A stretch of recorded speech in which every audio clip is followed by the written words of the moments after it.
Hi guys, in this video I'm going to show you how I make emos.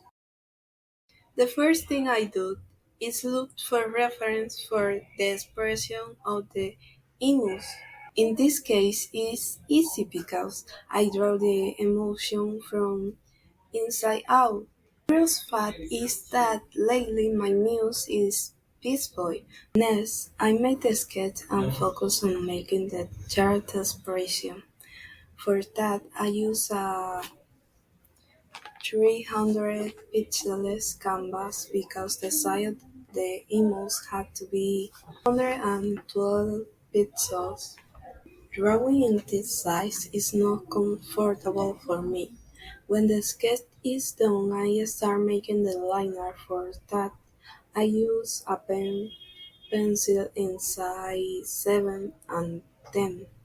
That varies depending on what I want to highlight. Then I do the colors. I start by placing the base color and then I add the shadows with the soft fiercest brush because that's how I consider with colors integrate better.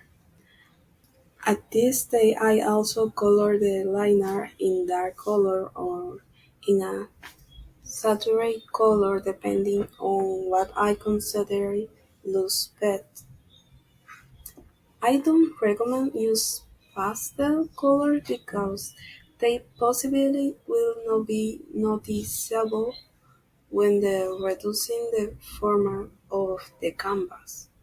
The last thing I do is resize the image to the required size, in this case 112 pixels.